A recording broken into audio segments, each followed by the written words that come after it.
حدیث میں یہ بھی آتا کہ اصفہان سے 70,000 یہودی دجال کا ساتھ دیں گے.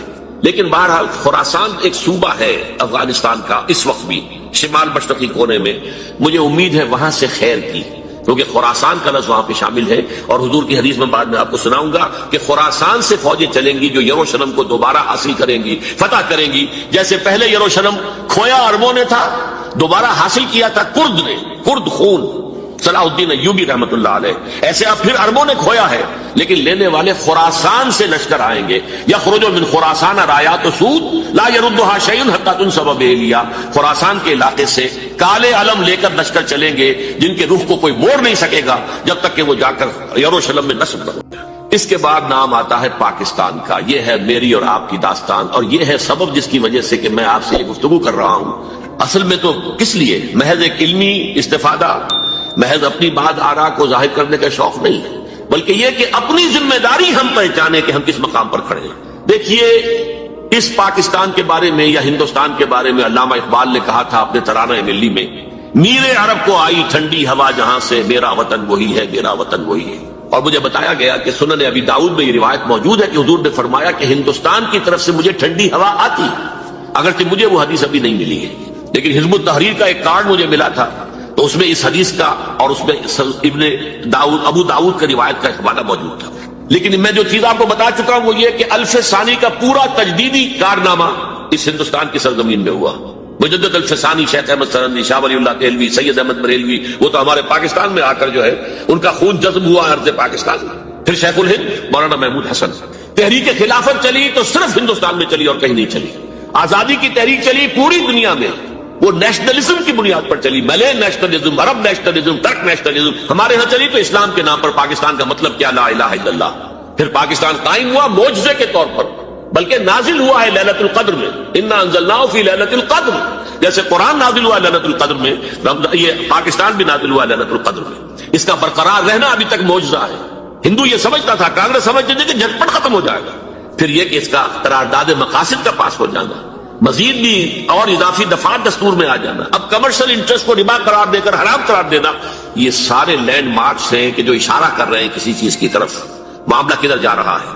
پھر یہ کہ یہ جو 14ویں صدی کے مجدد تھے شیخ الہند، اس کے بعد سے کچھ ایسی شخصیتیں عظیم پیدا ہوئی ہیں ہند میں جن کو میں سمجھتا ہوں کہ 14ویں صدی کے مجدد اور 15ویں صدی کے مجدد کے درمیان، یہ 15ویں صدی کے مجدد کی راہ کو سیدھا کرنے والے، جیسے کہ حضرت یحییٰ نے کہا تھا میں تو آنے والے کا راستہ سیدھا کر رہا ہوں حضرت عیسیٰ کے لیے، ایسے ہی 15ویں صدی کے لیے امام مہدی کے لیے راستہ صاف کرنے والے سب سے پہلے علامہ اقبال، جنہوں نے اسلام کا تصور دین کی حیثیت سے دوبارہ زندہ کیا ہے، ورنہ اسلام ایک مذہب کی شکل اختیار کر چکا تھا. پھر مولانا مودودی، مولانا ابوالکلام آزاد حکومت الہیہ کے نعرے کے ساتھ میدان میں آئے. یہ اقبال نے جو تصور پیش کیا تھا اس پر عملی جد و جہد کے لیے حزب اللہ قائم ہوئی. نوٹ کر لیجیے 11 برس کا فرق ہے عمر کا علامہ اقبال کے اور ابوالکلام کے. اور 1913 میں جب حزب اللہ قائم کی ہے اس وقت علامہ اقبال کی ملی شاعری اپنے عروج کو پہنچ چکی تھی. پھر یہ کہ علامہ اقبال کے بعد تعبیر جو ہے اس کام کی وہ ابوالکلام نے کی، لیکن روایتی علماء کی شدید مخالفت کی وجہ سے وہ بددل ہو کر چھوڑ گئے، کانگریس میں شامل ہو گئے، بساط جو ہے حزب اللہ کی انہوں نے لپیٹ دی. پھر مولانا مودودی آئے، انہوں نے وہ ڈور جو ہے اس کا سرا تھاما، جماعت اسلامی قائم کی حکومت الہیہ ہی کے قیام کے لیے. اگرچہ میرے نزدیک یہ کہ وہ انتخابی اور ایک قومی سیاست کی ایک جماعت بن کر پاکستان میں جو ہے دلدل میں پھنس گئی ہے. اب ہم اس کی کوشش کر رہے ہیں، تنظیم اسلامی اور یہ تحریک خلافت جس کے تحت یہ جلسہ ہو رہا ہے. یہ ساری چیزیں وہ ہیں کہ آپ کو سوائے پاکستان کے اور کہیں نہیں ملیں گی پوری دنیا میں. معلوم ہوتا ہے کہ پاکستان کو بہت بڑا رول پلے کرنا ہے اس میں. اور اس کے ساتھ اب جمع کر لیجئے افغانستان کی عمارت افغانستان، اسلامی عمارت افغانستان قائم ہو چکی ہے. یہ پچھلے 20 سالوں میں جو کچھ وہاں ہوتا رہا ہے اس سے پہلے تصور نہیں ہو سکتا تھا. علامہ اقبال کے فرزند بھی دیکھ کر آئے ہیں، تو اگرچہ وہ خود میں سمجھتا ہوں کہ خاصے انہیں آپ لبرل کہیں، آزاد خیال کہیں، لیکن اس درجے متاثر ہو کر آئے تھے کہ انہوں نے یہ کہا افغانستان میں جو میں نے حالات دیکھے ہیں کہ اگر 2-4 اور مسلمان ملکوں کے اندر یہ نظام قائم ہو جائے تو پوری دنیا مسلمان ہو جائے گی. یہ سب کچھ کیسے ہو رہا ہے؟ یہ آنے والے دور کی جھلکیاں ہیں. Coming events are casting their shadows before. یہ سب بتا رہے ہیں کہ پاکستان افغانستان کو مل کر اس میں کوئی عظیم رول پلے کرنا ہے. اور اس کے ضمن میں اب میں علامہ اقبال کے بارے میں آخری بات کہہ رہا ہوں. علامہ اقبال کے بارے میں عام یہ خیال ہے، انہوں نے اپنے خطبات میں مہدی کا اور نزول مسیح کا، حالانکہ میں کل پڑھ رہا تھا مولانا سید احمد اکبر آبادی رحمۃ اللہ علیہ کا ایک مقالہ ان کا کہ علامہ اقبال نے ابن خلدون کے بارے میں یہ کہا ہے کہ مہدی کا اور نزول عیسیٰ کا دونوں کا انہوں نے انکار کیا ہے، حالانکہ ابن خلدون نے نزول عیسیٰ کا انکار نہیں کیا، صرف مہدی کا انکار کیا ہے۔ بہرحال علامہ اقبال نے خطبات میں انکار کیا ہے، لیکن یہ کہ اپنی شاعری کے اندر میں چیلنج کرتا ہوں کسی بڑے سے بڑے اقبال شناس کو، ان کا یہ شعر ذرا سنیے: خضر وقت از خلوت دشت حجاز آید بروں، کارواں زی وادی دور و دراز آید بروں۔ خضر وقت، امام وقت، رہنماء وقت، قائد وقت، خلوت دشت حجاز، حجاز کی صحرا کی کسی خلوت گزینی سے نکل کر باہر آئیں گے۔ میں حیران ہوتا ہوں علامہ کے اس فکر پر اور اس مصرے پر۔ یہاں انہوں نے شیعہ اور سنی دونوں کے کانسیپٹ جمع کر دیے۔ شیعہ کا کانسیپٹ یہ چھپے ہوئے کسی غار میں وہاں سے برآمد ہوں گے، اور ہمارا کانسیپٹ میں ام سلمہ رضی اللہ تعالیٰ عنہ کی حدیث سنا چکا، چھپے ہوئے ہوں گے وہ وہاں پر، مدینے سے نکل کر آ کر مکے میں چھپ جائیں گے۔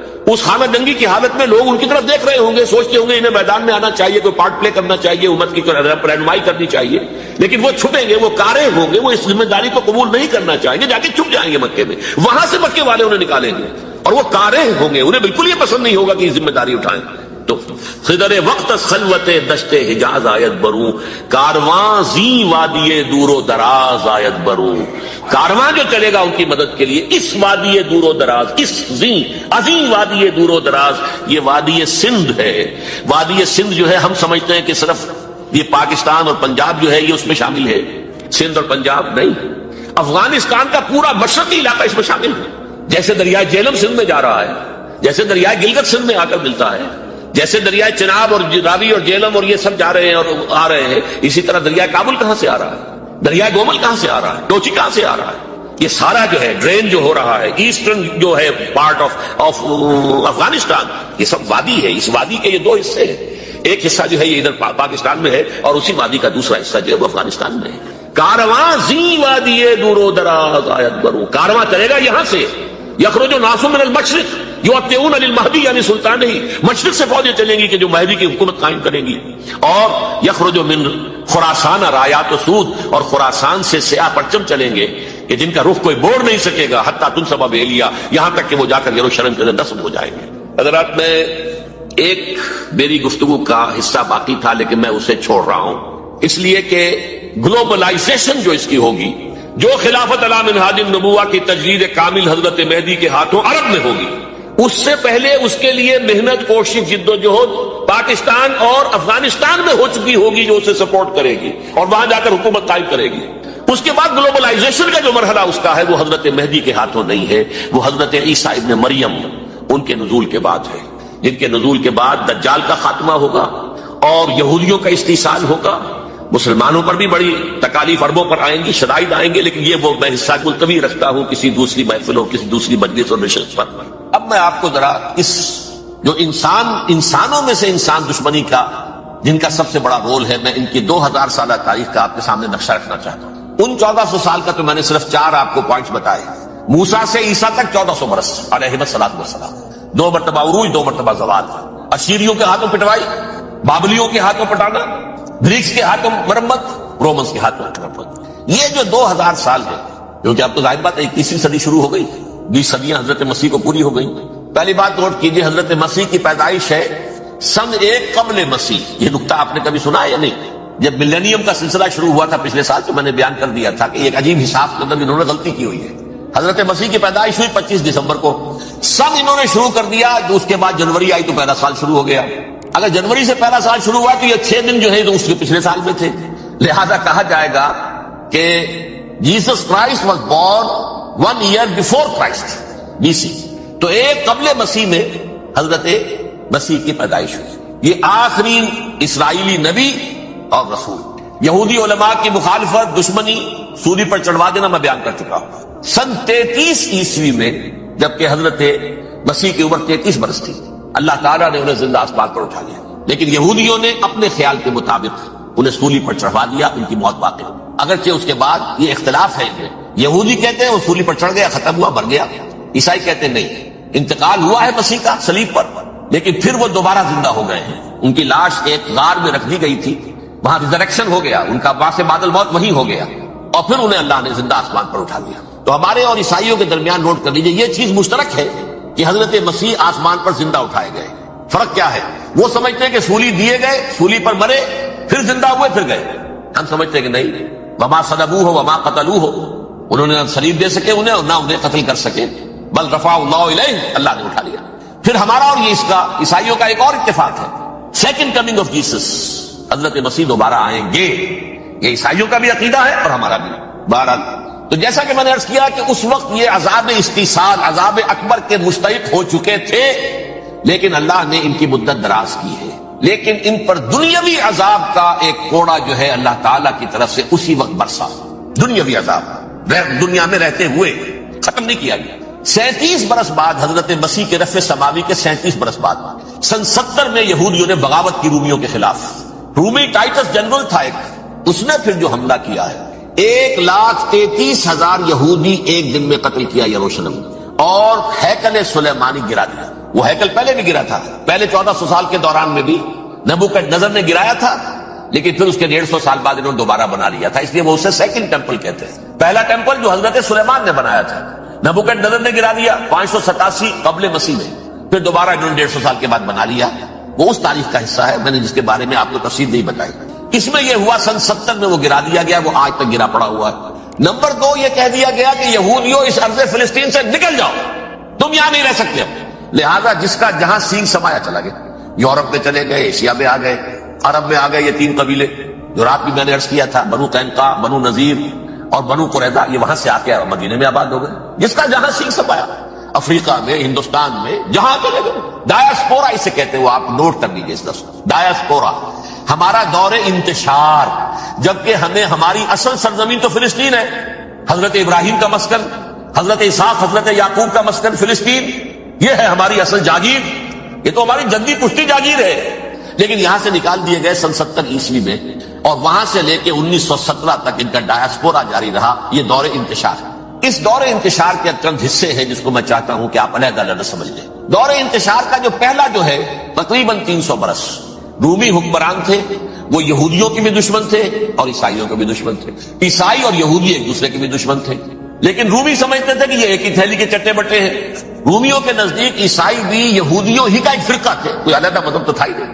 لہذا رومی جو ہیں رومنز، وہ ان دونوں کو ستاتے تھے، مارتے تھے، اور یہ آپس میں لڑتے تھے. یہودی عیسائیوں کو مارتے تھے، عیسائی یہودیوں کو مارتے تھے. یہ ہے 300 برس تک کی تاریخ. سن 300 عیسوی میں کیا ہوا؟ ایک معجزہ ہو گیا. بہت عظیم ایمپرر کانسٹینٹائن، قسطنطین اعظم، رومن ایمپررز میں سے بہت بڑا ایمپرر، وہ عیسائی ہو گئے. اب تو معاملہ بالکل تلپٹ ہو گیا، پوری سلطنت عیسائی ہو گئی. اب عیسائیوں کے عیش ہو گئے اور یہودیوں پہ مار پڑنی شروع ہوئی. اب عیسائیوں کا آپ خود سوچئے کہ جنہیں وہ خدا بنا بیٹھے ہیں، خدا کا بیٹا قرار دے رہے ہیں، ان کے قاتل کون؟ یہودی بدماش. لہذا ان کی وہ پٹائی شروع ہوئی ہے یورپ میں، پوری رومن امپائر میں. انہیں ذلیل کیا گیا، شہروں میں آمد بند، علیحدہ رہو، گھیٹوز کے اندر رہو. یہودی کا نام جو ہے وہ گالی بن گیا، جیسے آج بھی یہودی گالی کہتے ہیں، جیسے خنزیر کا لفظ. آپ وہ بھی اللہ کی مخلوق ہے، لیکن آپ کو معلوم ہے کوئی شخص زبان پہ نام نہیں لانا چاہتا خنزیر کا، سور کا. ہے تو مخلوق، وہ بھی ایک حیوان ہے. ایسے ہی ہے یہودی گالی، جیو گالی. لہذا ایک طرف تو ان دونوں کے درمیان دشمنی، اس کو قرآن کہتا ہے وَأَغْرَيْنَا بَيْنَهُمُ الْعَدَاوَةَ وَالْبَغْضَاءَ، ہم نے ان کے مابین دشمنی جو ہے پیدا کر دی. اور جب یہ پوری سلطنت عیسائی ہو گئی تو قافیہ تنگ ہو گیا یہودیوں کا. اب آئیے 571 عیسوی، یعنی جبکہ ڈایاسپورا کو کتنا عرصہ ہو چکا تھا؟ 500 برس. سن 70 سے شروع ہوا ڈایاسپورا، جب ٹائٹس نے گرایا ہے ہیکل کو اور نکال باہر کیا انہیں فلسطین سے. بھاگ جاؤ، یہاں ایک یہودی بھی نہیں رہے گا، فلسطین سے نکال دیا. اس کے پورے 500 برس بعد سن 571 عیسوی میں حضور کی پیدائش ہوئی، ولادت باسعادت محمد رسول اللہ صلی اللہ علیہ وسلم. 610 میں آپ پر وحی کا آغاز ہوا. لیکن حضور کے ساتھ ان کا معاملہ کیا رہا؟ اول تو جبکہ حضور ابھی مکے ہی میں تھے، یہودیوں نے ریشہ دوانیاں شروع کر دی حضور کے خلاف. قریش مکہ کو سکھاتے تھے، پڑھاتے تھے، ان سے یہ پوچھو، ان سے یہ پوچھو، یہ اس طرح تنگ کرو، ان سے یہ امتحان لو. یہ آپ کے علم میں سورہ بنی اسرائیل میں، سورہ کہف میں وہ سوالات، جو امتحانی سوالات آئے تھے. ذوالقرنین کون تھا؟ اصحاب کہف کون تھے؟ تم رسول بنے پھرتے ہو تو بتاؤ، اور یہ روح کی حقیقت کیا بتاؤ. یہ ساری ریشہ دوانیاں کر رہے تھے بیٹھے ہوئے ابھی وہیں پر. حضور ابھی پہنچے بھی نہیں. ہجرت فرما کر حضور تشریف لے آئے تو حضور نے جسے ماسٹر سٹروک کہا جائے گا، یعنی اسٹیٹس مین شپ کا ماسٹر سٹروک، آپ نے مدینے میں آتے یہودیوں کے ساتھ پیکٹ کر دیا، جوائنٹ ڈیفنس پیکٹ آف مدینہ، کہ اگر مکے والے ہم پر حملہ کریں گے تو ہم مل جل کر ایک قوم کی حیثیت سے مقابلہ کریں. یہ میثاق مدینہ کہلاتا ہے. جس کے بہت غلط معنی پہنائے جا رہے ہیں آج کل. بہرحال میں موضوع میرا چونکہ یہ نہیں، میں ادھر نہیں جاؤں گا. لیکن ہوا کیا، ہر مرتبہ یہ خیانت کے مرتکب ہوئے. ان نے جو عہد کیے تھے ان سے پھرے، اندر ہی اندر سازش، ریشہ دوانی، حضور کی بدترین دشمنی.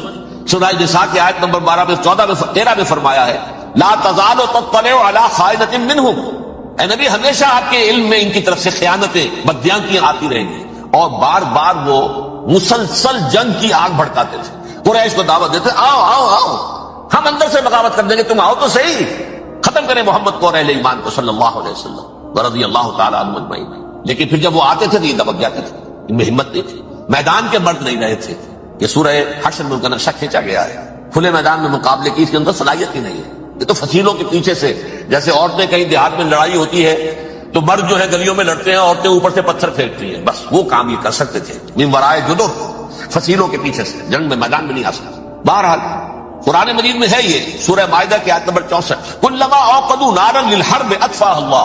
اکثر و بیشتر مواقع پر تو یہ جب آگ بھڑکاتے تھے جنگ کی، اللہ اسے بجھا دیتا تھا. لیکن بہرحال اس کے باوجود جنگیں ہوئی نہیں. غزوہ بدر، غزوہ احد ہوئی کہ نہیں؟ یہ ساری اس اصل شرارت نہیں. اور اس کے نتیجے میں حضور نے پھر ایک ایک کر کے 3 قبیلوں کو سزا دی. غزوہ بدر کے فوراً بعد بنو قینقاع نکالے گئے، غزوہ احد کے فوراً بعد بنو نذیر نکالے گئے، اور غزوہ احزاب کے بعد بنو قریظہ نکال دیے گئے. یہ تو میں نے آپ کے سامنے رکھ دیا صرف حضور کے زمانے میں ان کا کیا رویہ رہا. دشمن رات بھی ہم نے وہ آیت پڑھی تھی لَتَجِدَنَّ أَشَدَّ النَّاسِ عَدَاوَةً لِلَّذِينَ آمَنُوا الْيَهُودُ وَالَّذِينَ أَشْرَكُوا. اہل ایمان کی دشمنی میں شدید ترین تم پاؤ گے یہودیوں کو اور مشرکین. مشرکین بھی بعد میں ہے، پہلے یہود. حضور کے بعد کیا ہوا آپ یہ نوٹ کیجئے. یہ ان کی تاریخ کا دوسرا دور ہے. حضرت عمر رضی اللہ تعالیٰ عنہ قائد خلافت ہے. بیت المقدس کا محاصرہ کیا گیا، فصیل بڑی اونچی، شہر اندر سے سیلف سفیشینٹ، حملے کا راستہ کوئی نہیں. محاصرہ طول کھینچ رہا ہے لیکن ان کے پاس رسد بھی موجود ہے، پانی بھی موجود ہے، وہ دروازے بند کر کے بیٹھے ہوئے. بالآخر اللہ تعالیٰ کی مشیت کا ظہور کیسے ہوا؟ ان کے کچھ علماء آئے فصیل پر، کہا دیکھو مسلمانوں تم قیامت تک بھی یہاں پڑے رہو گے محاصرہ کر کے، ہمارا یہ شہر فتح نہیں ہو. ہاں ایک درویش بادشاہ کے ہاتھوں یہ شہر فتح ہونا ہے، لیکن تمہارے اندر ہمیں وہ نظر نہیں آ رہا. ابو عبیدہ بن الجراح رضی اللہ تعالی عنہ امین هذه الامہ، ان کا فوراً ذہن گیا وہ درویش بادشاہ مدینے میں بیٹھا ہوا ہے عمر رضی اللہ تعالی. اب ایک اور عمر بھی ہے جو قندھار میں بیٹھا ہے، نقشہ وہی ہے، سادگی کی حد تک نقشہ وہی، بالکل وہی، اپنی آنکھوں سے دیکھا ہے وہی سادگی. عمر اول، عمر ثانی تھے عمر بن عبد العزیز. اب ایک اللہ کے فضل سے اللہ تعالیٰ ایدہ اللہ بنصرتہ، اللہ تعالیٰ ان کی نصرت فرمائے، دشمنوں کو ان کے مقابلے میں نیست و نابود کرے. انہوں نے ریکویسٹ بھیج دی کہ حضور تشریف لائیے، یہ شہر فتح ہو جائے گا. وہ ہے سفر تاریخی، اتنا طویل سفر، تقریباً 700 میل، ایک اونٹ، ایک خادم، ایک منزل میں امیر المومنین اوپر بیٹھے، خادم آگے چل رہا ہے، اگلی منزل میں خادم اوپر بیٹھا ہے، امیر المومنین آگے جا رہا ہے. اور جب پہنچے ہیں تو وہ باری تھی خادم کی، انہیں ہاتھ جوڑ دیا حضور خدا کے لیے تم کیا کہیں گے لوگ، وہ میرا برا حال کر دیں گے، تمہیں شرم نہیں آئی؟ امیر المومنین پیدل آگے چل رہے ہیں، نکیل پکڑ کر، اور تم بیٹھے ہو اوپر براجمان ہو. حضرت عمر فرمایا دورو دورو، نہیں باری تمہاری، بیٹھ. اس حال میں پہنچے.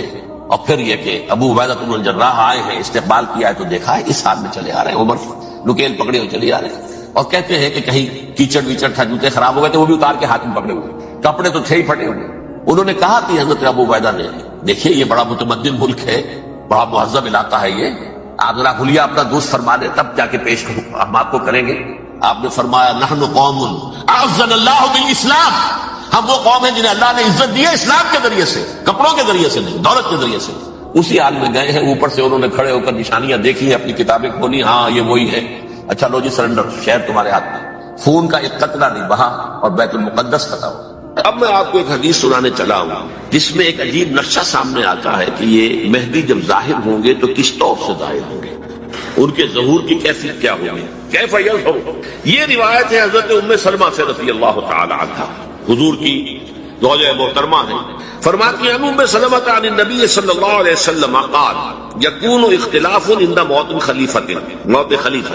حضور نے فرمایا ایک خلیفہ کی موت پر اختلاف واقع ہو جائے گا، خانہ جنگی ہو جائے گا. فیخرج رجل من اہل المدینہ حاربا الی مکہ، پھر مدینے کے لوگوں میں سے ایک شخص نکلے گا، بھاگے گا اور جا کر پناہ لے گا اور چھپ جائے گا مکے میں. فیاتیہ ناس من اہل مکہ، پھر اس کے پاس آئیں گے اہل مکہ، مکہ کے لوگ. فیخرجونہ، اور اسے نکالیں گے، جہاں وہ چھپے ہوئے ہوں گے وہاں سے نکالیں گے. وہو کارہ، اور وہ بالکل اس کو پسند نہیں کر رہے ہوں گے، نہ وہ خواہش مند ہوں گے کہ ان کے ہاتھ پر بیعت کی جائے، نہ وہ یہ چاہیں گے کہ وہ میدان میں آئیں اور ان کو جو ہے اپنا لیڈر مانا جائے۔ وَهُوَ كَارِهٌ فَيُبَايِعُونَهُ بَيْنَ الرُّكْنِ وَالْمَقَامِ، لیکن لوگ جو ہے پھر اصرار کے ساتھ ان کے ہاتھ پر بیعت کریں گے رکن اور مقام کے درمیان۔ رکن وہ کونا ہے خانہ کعبہ کا جس میں حجر اسود لگا ہوا ہے، اور مقام ابراہیم جو ہے، ان دونوں کے مابین جو یہ علاقہ ہے یہاں پر وہ بیٹھ ہے۔ وَيُبْعَثُ إِلَيْهِ بَعْثٌ مِنَ الشَّامِ، ان کے خلاف ایک لشکر بھیجا جائے گا شام سے۔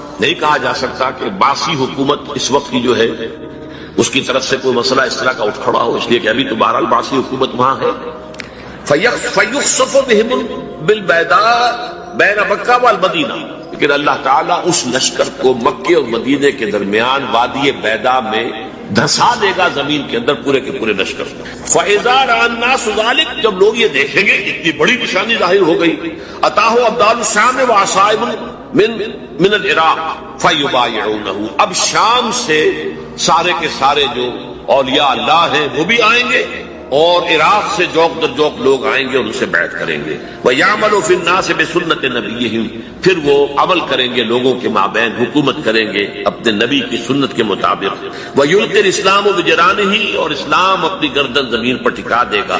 وَالْأَرْض، فی الارض، زمین میں۔ فَيَلْبَسُ 7 سنین، پھر وہ 7 برس تک حکمران رہیں گے۔ ثم یتوفا، پھر ان کا انتقال ہوگا۔ ویصلی علیہ المسلمون، اور مسلمان ان پر نماز پڑھیں گے۔ یہ جو میں نے آپ کے سامنے نقشہ کھینچا ہے، اس سے اب میں ایک نتیجہ نکالتا ہوں، اسے بھی میرا گمان کہیے، اختلاف بھی کر سکتے ہیں آپ، اگر اس کو وزنی سمجھیں قبول بھی کر سکتے ہیں۔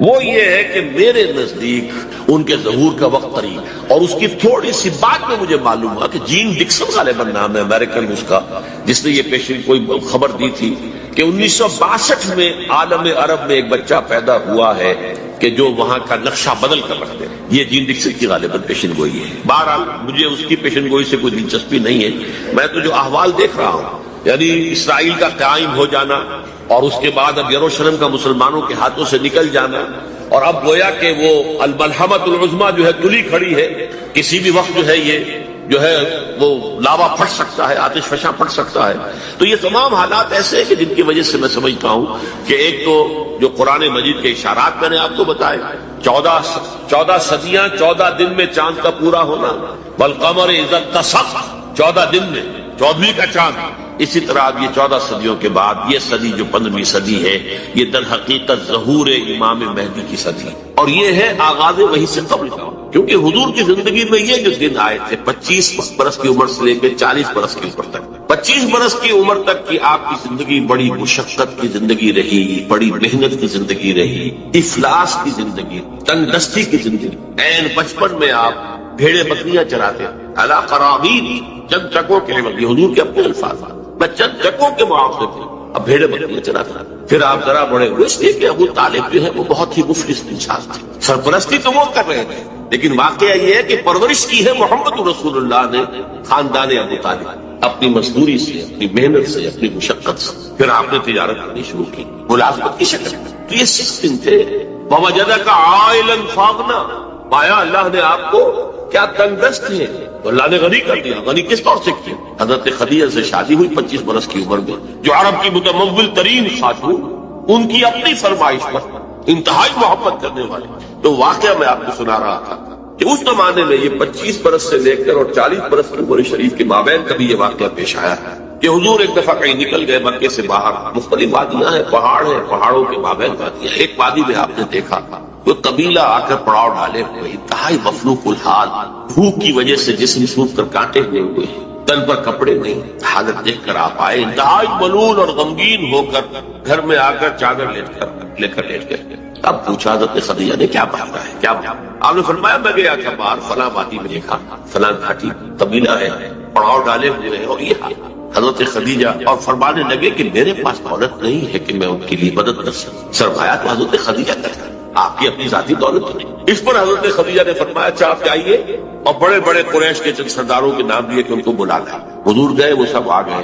اتنی دیر میں اتنا بڑا ڈھیر اشرفیوں کا حضرت خدیجہ نے لگا دیا کہ جب حضور آ کر بیٹھے تو اس کے پیچھے چھپ گئے، اور پھر کہا ان سرداران قریش سے مخاطب ہو کر آپ سب لوگ گواہ رہے میں نے یہ ساری دولت محمد کے حوالے کی، وہ جیسے چاہیں اسے تو ایسی بیوی جس نے ساتھ دیا۔ میں اگر اس موضوع پر چونکہ میرے کچھ خاص احساسات ہیں اس میں وہ بیان کروں گا تو پھر بہت وقت نکل جائے گا کہ حضرت خدیجہ رضی اللہ تعالیٰ عنہ کا کیا پتا ہوتا ہے، جسے آپ نے شخصیت نہیں جانتے۔ ہمارے ہاں تو جیسے ہے گرفتار ابو بکر و علی ہوشیار باش، یا ابو بکر کی فضیلت رضی اللہ تعالیٰ عنہ اہل سنت کے نزدیک یا اہل تشیع کے نزدیک حضرت علی کی فضیلت اسی میں گرفتار ہے، اسی میں جھگڑا ہے۔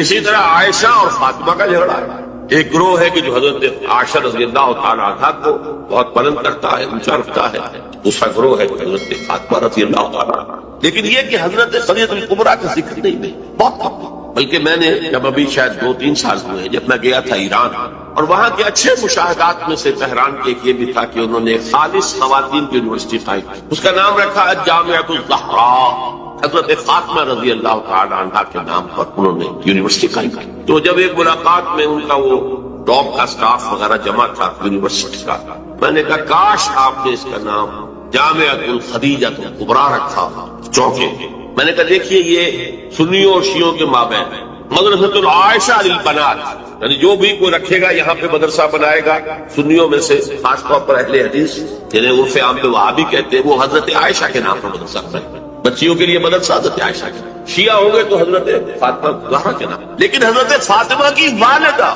حضرت خدیجہ جو صدیقۃ الکبریٰ ہے ان کے نام کے ساتھ کبریٰ اس لیے جمع ہوا ہے۔ صدیق اکبر الصدیق الاکبر ہے حضرت ابو بکر رضی اللہ تعالیٰ عنہ، الصدیقۃ الکبریٰ جیسے حضرت مریم کے بارے میں آتا ہے قرآن میں کان امہ صدیقہ، اس امت کی الصدیقۃ الکبریٰ حضرت خدیجہ رضی اللہ تعالیٰ عنہ۔ اور ایک بات راز کی ہے جو میں کہہ رہا ہوں، عام طور پر عام خطابات میں یہ باتیں نہیں کی، مجھے تو محسوس ایسا ہوتا ہے کہ اللہ تعالیٰ نے حضرت خدیجہ کے ساتھ حضور کو صرف بیوی کی وفاداری اور وفا شعاری اور محبت نہیں دی، والدہ کی شفقت۔ حضور محروم ہوئے بہت اہلی عمر میں، والد کو تو دیکھا ہی نہیں، والدہ کی شفقت سے بھی بہت ڈرتا ہے۔ عمر کا فرق اتنا تھا 25 اور 40 نہ کیجیے، اور آپ کو معلوم ہے میری نانی میرے بڑے ماموں سے 13 برس بڑی، 13 برس میں ان کی ولادت ہو گئی تھی، اور عرب کا معاملہ تو اور گرم ماحول کا تھا، تو کیا 15 برس کی عمر میں حضرت خدیجہ کی اولاد نہیں ہو سکتی تھی؟ اگر وہ ہوتی تو کیا وہ حضرت عمر حضور کی ہم عمر نہ ہوتی؟ اس حوالے سے چنانچہ ایک واقعہ میں آپ کو اور سناتا ہوں۔ ایک مرتبہ حضور صلی اللہ علیہ وسلم اسی طرح جو بھی نیا تجربہ تھا عالم ملکیت اور عالم بشریت کے درمیان اتصال کا، اور جس کی وجہ سے خوف کسی کیفیت ایک تشویش کا سا انداز، تو حضرت خدیجہ نے ایک مرتبہ یہ کہا کہ اچھا اب جب وہ آئے وہ فرشتہ ہے یا کیا ہے، وہ بدروح ہے یا کوئی واقعی فرشتہ ہے، جب بھی وہ آپ کو نظر آئے تو مجھے بتائیے۔ حضرت جبرائیل آئے، حضور نے فرمایا ہوا اب ذرا نوٹ کیجیے۔ حضرت خدیجہ نے اپنے بال کھول دیے، اپنی آغوش میں حضور کو لے اور پوچھا کہ کیا اب بھی نظر آ رہا ہے؟ فرمایا نہیں، فرمایا یقیناً یہ فرشتہ ہے، کوئی بدروح نہیں ہے، فرشتہ ہے جس نے حیا کی ہے، اگر کوئی بدروح ہوتی تو ادھر وہ غائب نہ۔ اب آپ اندازہ کیجیے عظمت فکر، سوچ کا، آپ کے فکر کا، شعور کی بلندی کا۔ بہرحال سن 10 نبوی کا تذکرہ کر رہا تھا، حضرت خدیجہ کا انتقال، ابو طالب کا انتقال، جو ایک پروٹیکشن ٹرائبل زندگی میں پروٹیکشن، جیسے کہ آج ہی میں پڑھ رہا تھا کہ جو بھی پہلا ایک معاہدہ اوس و خزرج کے درمیان جو مسلمانوں نے یثرب کا اور پھر مہاجرین کو ساتھ شامل کر کے حضور نے کروایا تھا، اس میں یہ شرط بھی تھی کہ اگر کوئی ایک مسلمان بھی کسی کو پناہ دے دے گا تو وہ سب کی طرف سے شمار۔ یہی معاملہ قبائل میں ہوتا تھا، قبیلے کا ایک فرد اگر کسی کو شخص کو پناہ دے دیتا ہے تو وہ پورے قبیلے کی جگہ۔ اس حوالے سے خاندان بنو ہاشم کی سرداری تھی ابو طالب کی، اور وہ پروٹیکشن دے رہے تھے محمد عربی صلی اللہ علیہ وسلم، اگرچہ ایمان نہیں لایا لیکن وہ ایک طبی محبت تھی، اور اس طبی محبت کی بنیاد پر انہوں نے خاندان بنو ہاشم کا سایہ کیا ہوا تھا حضور پر صلی اللہ علیہ وسلم۔ اب ظاہر بات ہے کہ اگر بقیہ دوسرے قبیلے جو تھے اس کے سردار وہ اگر کوئی اقدام کرتے حضور کے خلاف تو یہ گویا کہ بنو ہاشم کے خلاف اعلان جنگ ہو جاتا اور ان فائٹنگ شروع ہو جاتی، خانہ جنگی سول وار مکے میں شروع ہو جاتی۔ یہ وجہ ہے کہ 10 برس تک اس اقدام کی ضرورت انہیں نہیں تھی، سفارتیں لاتے رہے، ابو طالب کے پاس سفارتیں آئیں، کبھی لالچ پیش کیا، آپ ان سے کہیے اگر انہیں دولت چاہیے تو ضرور سیم و زر کے ہم انبار لگا دیں گے، انہیں کوئی سیادت چاہیے تو ہم انہیں اپنا بادشاہ ماننے کو تیار ہے، اگرچہ ہمارا کوئی مزاج نہیں ہے کسی بادشاہ کو ماننے کا، ان کو مان لیں گے۔ اور اگر کہیں شادی کرنا چاہیں تو اشارہ کرتے ہیں قریش کے جس بڑے سے بڑے گھرانے میں کہیں گے آپ ان کی شادی کریں گے. یہ بھی تھی آفر. جب حضور نے فرمایا تھا کہ چچا جان چاہے یہ میرے داہنے ہاتھ پر سورج اور بائیں پر چاند رکھتے تب بھی میں اپنے اس دعوت سے باز نہیں. ان کا مطالبہ یہ تھا کہ یہ دعوت سب ہمارے معبودوں کو برا نہ کرے. جس کے ضمن میں پھر آخری جبکہ ابو طالب اس طرح مرگ پر تھے اس وقت جو آخری سفارت آئی ہے اور انہوں نے آخری چیلنج کیا کہ ابو طالب اب بھی اگر تم باز نہیں آتے تو پھر ٹھیک ہے ہمارا الٹیمیٹم ہے آؤ میدان میں مقابلہ یا روک لو اپنے بھتیجے. اس پر جب ابو طالب نے بلایا اور حضور سے کہا ہے کہ بھتیجے مجھ پر اتنا بوجھ نہ ڈالو جو میں برداشت نہ کر سکتا. ظاہر بات ہے اکیلا خاندان بنی ہاشم پورے قبیلہ قریش کا مقابلہ پھر خود جو ہے نہایت ضعیف بوڑھے اور بسترے پر ہیں تقریباً. بھتیجے مجھ پر اتنا بوجھ نہ ڈالا اسے میں برداشت نہ کر سکتا. اس پر حضور کی آنکھوں میں آنسو کہ ایک ہی مرئی سہارا دنیا میں ویزیبل اسباب عالم کے اعتبار سے ایک پروٹیکشن ایک سہارا ایک مدد کی شکل تھی آج وہ بھی جا رہی ہے. سب کہا آپ نے یہ چچا جان اب تو یا تو یہ بات پوری ہو کر رہے گی اور یا میں اپنے آپ کو اسی میں ہلاک کر دوں گا. میرے لیے کوئی ریٹریٹ کا کوئی امکان نہیں ہے کوئی واپسی کا کوئی امکان نہیں ہے پسپائی کا. بہرحال میں نے یہ سارا پس منظر بتایا ہے عام الحزن. اور یہ ابو طالب کا بھی انتقال ہو گیا وہ پروٹیکشن ختم ہو گیا. بلکہ اب بنو ہاشم کا سردار ابو لہب ہے جو خود دشمن ہے انتہائی. یوں سمجھیے کہ زہریلا دشمن جس نے اس وقت کہہ دیا تھا تبا لکا لہذا جماعت جس نے اپنے دونوں بیٹوں سے حضور کی دونوں صاحبزادیوں کو طلاق دلوائی. طلاق وہی مانا وہاں تو در حقیقت نسبت کا ہو جانا ہی ایک طرح کا نکاح ہوتا ہے. وہ نکاح باقاعدہ ہو جائے گا نسبت کو کہیں منسوخ ہو گئی تو گویا کہ ایک رشتہ قائم ہو گیا. دونوں بیٹے تھے ابو لہب تھے جن سے حضور کی دو صاحبزادیوں کا رشتہ تھا. ان دونوں نے آ کر نہایت گستاخانہ انداز میں توہین آمیز انداز میں آ کر حضور کے سامنے کھڑے ہو کر اور کہا کہ ہم تمہاری بیٹیوں کو طلاق دیں. سارا سبزہ کھیلے. اب وہ ہے بنو ہاشم کا سردار. کیا نکلے گا نتیجہ؟ پروٹیکشن ختم. اب تو جو بھی چاہیں گے وہ دارالندوا پہ فیصلہ کریں گے. لہذا آپ گئے طائف کی طرف. یہ حضور کی مکی زندگی کا اہم ترین واقعہ ہے. حالانکہ اس سے پہلے 3 برس کا آپ کا شیب بنی ہاشم کے اندر جو گھیراؤ رہا اور مقاطعہ رہا اور بائیکاٹ رہا کھانے پینے کی چیزیں جو ہے روکی گئی بدترین قسم کی فاقہ جو ہے کشید کرنی پڑی پورے خاندان بنی ہاشم کو. حالانکہ وہ سب کے سب ایمان تو نہیں لائے لیکن اس جرم کی پاداش میں کہ بنو ہاشم محمد کا ساتھ نہیں چھوڑ رہے لہذا پورے خاندان کو جو ہے اس کے ساتھ بائیکاٹ ہوگا. اور بائیکاٹ کے نتیجے میں بنو ہاشم کا پورا خاندان شیب بنی ہاشم میں اور جس کو شیب ابی طالب بھی کہتے 3 برس تک محسوس رہا. کوئی چیز کھانے کے لیے کوئی اللہ کا بندہ حکیم ابن حزام جیسی شخصیت نے بنیادی طور پر نیک شخصیت وہ کہیں پہاڑ کی چوٹی پر چڑھ کر نیچے اتر کر ورنہ پہاڑ جو باقی ہے اس کے دونوں سروں کے اوپر پہرے ہیں کوئی جا ہی نہیں سکتا. اب پہاڑ کراس کرے اتر کے کوئی شہر دے آئے اس لیے کہ وہ بہت قریبی عزیز سے حضرت خدیجہ کے رضی اللہ تعالیٰ عنہ تو اپنی رشتہ داری کا بھی وہ کبھی لے آئے. ورنہ وہ وقت بھی آیا ہے کہ بنو ہاشم کے پھول جیسے بچے بلک رہے ہیں کھانے کو کچھ نہیں سوائے اس کے کہ سوکھے چمڑے ابال کر ان کا پانی ان کے حلق پر ڈال دیا جاؤ.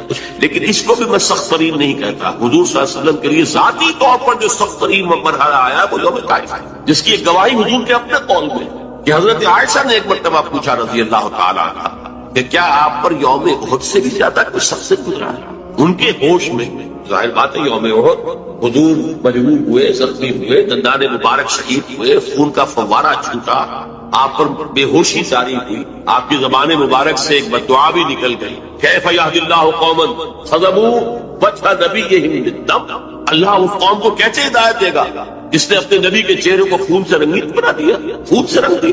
پھر یہ کہ 70 صحابہ جو ہے شہید ہوئی جن میں حضرت حمزہ جیسے بھی آپ کے چچا بھی ہے آپ کے خالہ داد بھائی بھی ہے آپ کے دور شریک بھائی بھی ہے ساتھ کے کھیلے ہوئے اور چوری ہوئی اسد اللہ ہے اسد الرسول ہی اور ان کی لاش آئی ہے کہ ناک کٹی ہوئی کان کٹے ہوئے اور پیٹ چاک کر کے کلیجہ چبایا ہوا. تو سخت ترین دن حضرت عائشہ کے نزدیک یوم احد تھا. حضور نے فرمایا نہیں مجھ پر سخت ترین دن یوم طائف. آپ مکے سے مایوس ہو کر طائف آئے اور نوٹ کیجئے یہ واحد موقع ہے جہاں نظر آتا ہے کہ حضرت ابو بکر بھی حضور کے ساتھ آئے ورنہ سائے کی طرح ساتھ رہنے والی صرف ایک ہے ساتھ زید بن حارثہ رضی اللہ تعالیٰ عنہ جو منہ بولے بیٹے بھی قرار دے دیے گئے تھے لیکن یہ کہ تو غلام آزاد کردہ غلام مولا تھے حضور کے وہ ساتھ ہے صرف آپ نے عام راستہ اختیار نہیں کیا جو کہ آسان راستہ ہے، سیل کا راستہ اب بھی ہے۔ طائف کے دو راستے ہیں، مکے سے طائف کے دو راستے، ایک طریق السیل کہلاتا ہے، ایک طریق الجبل کہلاتا ہے۔ پہاڑی راستہ جو ہے انتہائی دشوار گزار، انتہائی، آج بھی آپ جب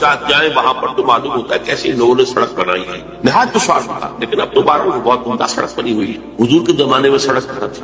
کس سختی کو جھیل کر اس طریق الجبل کو آپ نے اختیار کیا، اس لیے کہ عام طرف کا راستہ جہاں تھا وہ خطرہ تھا کہ فوراً حملہ ہوتا، کیونکہ غالباً دارالندوا میں یہ فیصلہ ہو چکا جب تک نہیں تو محمد کو ختم ہوا، ابو طالب گیا۔ اب کوئی ہمیں اندیشہ نہیں ہے کہ کوئی ان فائٹنگ ہو جائے گی، کوئی جو ہے سول وار ہو جائے گی قریش میں، لہذا اس لیے آپ اوائڈ کر رہے ہیں اس راستے کو جس پر عام طرف تھا۔